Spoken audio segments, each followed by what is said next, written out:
Pemirsa, sebelumnya pada 30 Mei lalu, dua kubu Partai Golkar yang bertikai yaitu versi Munas Ancol dan Bali akhirnya sepakat menempuh jalan damai untuk islah agar Golkar bisa ikut mencalonkan kadernya dalam pemilihan kepala daerah serentak yang akan digelar akhir tahun ini. Dua kubu Partai Golkar yaitu versi Munas Ancol dan Bali sepakat untuk islah. Acara penandatanganan berlangsung di rumah dinas Wapres Yusuf Kala di Menteng, Jakarta Pusat. Ketua Umum Golkar versi Munas Ancol, Agung Laksono, dan Ketua Umum Golkar Munas Bali, Abu Rizal Bakri, menandatangani dokumen persetujuan islah. Wakil Presiden Yusuf Kala yang menjadi juru runding mengatakan butuh 6 ronde untuk mendamaikan kedua kubu. 6 ronde yang dimaksud JK yaitu dirinya harus bertemu sebanyak 3 kali dengan kubu Agung Laksono dan 3 kali dengan kubu Abu Rizal Bakri. JK menjelaskan, islah hari ini adalah islah khusus atau islah terbatas. Islah ini dilakukan agar Partai Golkar bisa ikut mengajukan calon dalam pilkada serentak yang akan digelar akhir tahun ini.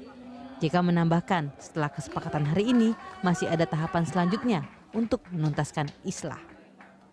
Dari kesepakatan itu ini hari ini baru langkah pertama. Dibutuhkan lagi langkah berikutnya, tapi nanti pada waktunya nanti kita selesaikan masalah berikutnya. Berikutnya, tapi yang penting karena waktu yang paling kritis ini ialah waktu pencalonan.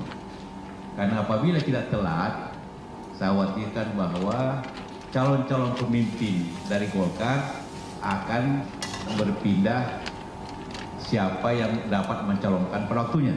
Karena itulah maka kita ingin menentukan sikap. Dalam kesepakatan ini, dua kubu yang berseteru sama-sama bersepakat untuk mendahulukan kepentingan Golkar dalam menghadapi pilkada. Persiapan menghadapi pilkada akan ditentukan oleh tim bersama yang dibentuk di tingkat pusat dan daerah. Tim bersama di tingkat pusat akan diisi oleh masing-masing 5 anggota dari kedua kubu. Adapun di tingkat daerah akan diisi oleh masing-masing 3 anggota dari masing-masing kubu. Untuk daerah yang dianggap luas, dimungkinkan mendapat tambahan anggota tim setelah berkomunikasi dengan tim bersama di tingkat pusat. Sementara itu, mengenai islah kepengurusan, masing-masing kelompok bersepakat menunggu proses hukum yang berjalan. Masing-masing kubu berjanji akan menghormati putusan hukum tetap mengenai kepengurusan yang diakui oleh pemerintah. Andika Perdana dan Kristianto, Berita 1.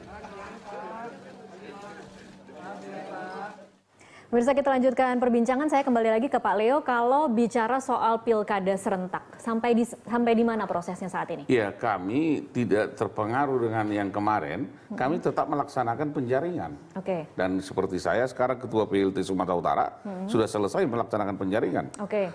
1-2 hari ini saya tunggu dari Medan nama-nama yang disaring, baru kami langsung ke tim untuk memasukkan di survei. 2 minggu baru kami bawa nanti ke TPA, tim penilai akhir yang langsung dipimpin Pak Agung Laksono. Dengan timnya itu adalah Wakil Ketua Umum, Sekjen, Ketua PP, Ketua Bidang Organisasi, Ketua Bidang Hukum, dan saya sebagai Ketua Korwil. Jadi Korwilnya itu masuk. Nah, itulah tim pusat dan tim daerah di-combine nanti di situ. Nah, untuk hasil menentukan daerah itu tingkat 2, PLT tingkat 2 itu 40%, saya tingkat 1 30%, Ketua Umum 30%, artinya pusat.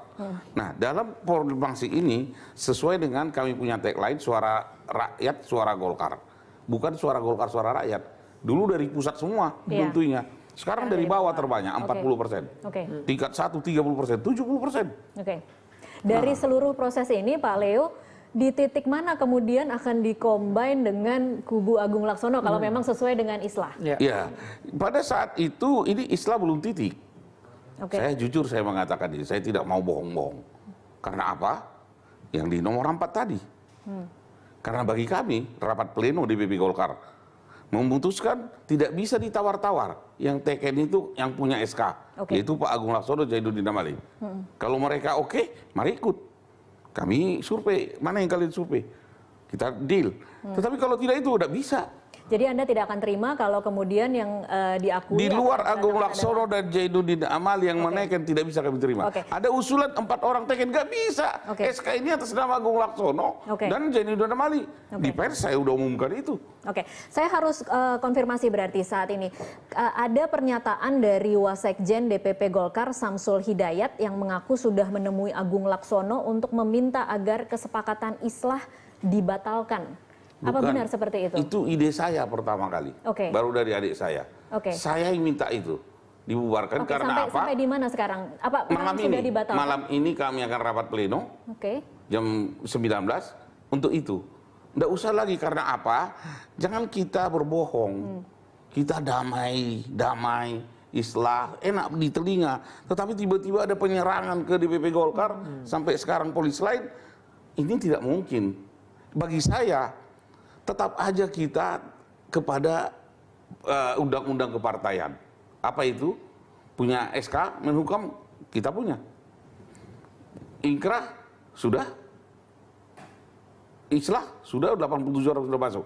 Namun, atas inisiator Bapak Yusuf Kalla sebagai wakil presiden, kita harus hargai. Apalagi mantan ketua umum kita. Maka kami ikut, tetapi yang diajak tidak mau memakai SK kita ini, ya tinggalin, selesai. Ada wacana bahwa nanti malam mungkin akan ada rapat yang kemudian akan membatalkan islah itu. Kita akan mencoba bergabung dengan Sekjen Partai Golkar versi Munas Bali, Idrus Marham, yang saat ini berada di Hotel Sangrila Jakarta, akan melaksanakan Rapimnas Munas Golkar ke Riau versi Riau ke-8. Selamat malam Pak Idrus. Halo, selamat malam Pak Idrus. Selamat malam, gimana kabar? Iya, kabar baik Pak Idrus. Bisa mendengar dengan jelas ya Pak Idrus? Ya, kedengaran. Pak Idrus, di sini di studio kami telah hadir Leona Baban, Ketua DPP hasil Munas Ancol, dan juga pengamat politik Indria Samego. Pertanyaan pertama saya adalah apa tujuannya digelar Rapimnas ke-8 Munas Riau ini? Jadi yang pertama adalah bahwa legal standing yang kita gunakan adalah putusan Pengadilan Negeri Jakarta Utara. Jadi ada putusan provisi di situ menyatakan bahwa sampai adanya putusan yang memperoleh kekuatan hukum tetap, maka DPP Partai Golkar hasil Munas Riau tahun 2009 yang telah mendapat pengesahan Menteri Hukum dan HAM pada tanggal 4 September tahun 2012 dipimpin oleh Abu Rizal Bakri dan Idrus Marham dinyatakan berlaku.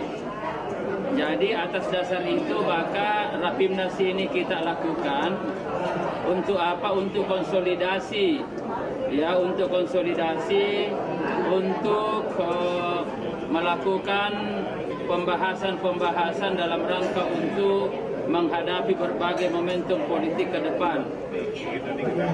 Mas, ini konsolidasinya artinya konsolidasi sendiri, tidak mengajak-ngajak kubu Agung Laksono atau seperti apa Pak Idrus?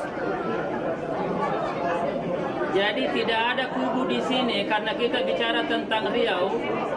Ya, kalau ada kubu itu kubu Bali dan kubu Ancol. Kalau bicara tentang Riau tidak ada kubu. Hanya satu kepengurusan Partai Golkar, termasuk saudaraku yang ada di situ, Leona Baban.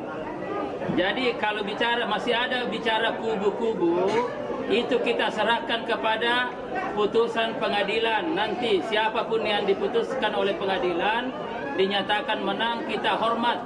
Apakah Bali atau Ancol. Saya kira itu prinsip kita. Jadi kalau ada bicara kubu-kubuan, itu salah kaprah. Baik, ya, Pak Idrus, yang ada adalah satu kepengurusan Partai Golkar berjuang untuk satu kemenangan. Baik, Pak Idrus, kalau tidak ada kubu, kenapa tidak dilibatkan dalam kepanitiaan untuk Rapimnas ini? Loh, enggak, ini kan kita persiapan beberapa hari karena sedianya kita akan lakukan beberapa hari lagi, tapi ini bulan Ramadan dan kita undang Pak Agung Laksono, kita undang Pak Priyo, dan tadi juga Bang Yoris dan teman-teman yang lain. Ya, jadi saya kira kalau kita merasa Partai Golkar, kenapa kita mau diundang kalau kita mau tahu pengurus? Jadi yang undang siapa? Yang diundang itu adalah orang-orang yang tidak merasa pengurus. Oke. Ya, jadi sekali lagi yang ada Rapimnas ini adalah kepengurusan Riau. Jadi tidak ada kubu-kubuan. Ya, ndak ada Ancol, ndak ada Bali. Masalah Bali dan Ancol biar kita serahkan ke pengadilan aja sesuai dengan kesepakatan kita. Mari kita bicara tentang dulu Riau dulu sambil menunggu putusan apapun. Kalau misalkan Ancol yang menang, saya hormat kepada saudaraku dan kita ikut kepada saudaraku Leona Baban. Tapi sebaliknya kalau Bali yang menang, kami berkomitmen untuk mengakomodasi Ancol. Ya, itu aja tuh. Jadi saya kira itulah sikap politik yang gentle, sikap politik yang bermartabat, sikap politik yang berdasarkan pada nilai-nilai Partai Golkar, yaitu adalah kesetiakawanan. Panca bakti kita berbunyi begitu. Baik, Pak Idrus ditahan dulu. Saya akan kasih kesempatan ke Pak Leo, kayaknya mau memberikan tanggapan. Ya, saudaraku Idrus Marham, saya senang mendengarkan jawaban saudara. Tetapi kita jangan memaksakan Kalau saya dengan saudaraku Leo nggak pernah ada masalah kan? Jadi kalau kami pribadi nggak ada masalah. Iya, Tetapi udahlah. jadi saudaraku jangan kita melanggar norma fatsun aturan. Saya mau ingatkan, kita benar tidak ada kubu-kubuan kalau tidak ada lagi yang mengatakan yang di Riau. Tetapi cobalah saudaraku jujur, di Riau itu kita sudah demisionirkan. Kita memberikan bendera itu ke pimpinan sidang. Dihidupkan kembali. Dihidupkan lagi. Mana mungkin. Adalah lebih terhormat saudaraku. Rapimnasmu di Sangrila itu kau buat Rapimnas Golkar Abu Rizal Bakri atau Rapimnas Bali. Itu lebih masuk di akal. Sehat manusia. Tetapi kalau dibilang ini Rapimnas yang di Riau, tidak masuk di akal saya itu Pak Idrus. Anda ini mantan ketua umum HMPI. Saya juga mantan sekjen ke Makus Goro. Baik, Pak Leo ditahan dulu. Pak Leo ditahan dulu. Pak Idrus silahkan. Jadi begini saudaraku. Jadi karena ini Bali dengan Ancol lagi bermasalah, bersengketa. Ya, dan karena itu supaya tidak ada kekosongan kepemimpinan Partai Golkar, maka pengadilan negeri mengambil putusan provisi itu. Jadi yang nggak benar saudaraku, kalau misalkan sudah dinyatakan batal, dinyatakan ditunda masih berlaku. Kalau diperintahkan untuk menghentikan kegiatan masih jalan, itu yang tidak benar saudaraku. Jadi tetapi pengadilan negeri mengambil putusan ini untuk menghindari kekosongan kepemimpinan Partai Golkar, maka berlakulah DPP Partai Golkar hasil Munas Riau. Jadi ini sebenarnya tidak perlu kita berpikir memahaminya. Yang salah adalah kalau dilarang melakukan kegiatan tapi masih berkeliaran kemana-mana. Itu yang salah saudaraku. Sebentar, saya akan kasih kesempatan mau menanggapi. Yang saya hormati saudara Idrus, saya luruskan. Saya luruskan. Kalau kita orang politik, mari kita undang-undang partai politik. Ini kedengaran. Ya, saya luruskan. Mari kita berbicara tentang undang-undang partai politik, mahkamah partai politik. Itulah karena kita domain kita. Jadi jangan pakai undang-undang yang lain. Dan bila PT UN jawabannya dengan PN Jakarta Utara, maka kami sudah banding fatsun politiknya atau peranata hukumnya. Bila kami banding, maka kembali ke dasar, yaitu SK Menhukam. Begitu Pak Idrus. Baik, Pak Leo, Pak Idrus ditahan dulu. Kita akan mencoba memperbaiki sambungan telepon karena mungkin Pak Idrus tidak begitu mendengar. Kita akan break dulu. Iya, Pak Idrus, kita akan mencoba memperbaiki sambungan telepon. Pemirsa, kami akan kembali sesaat lagi.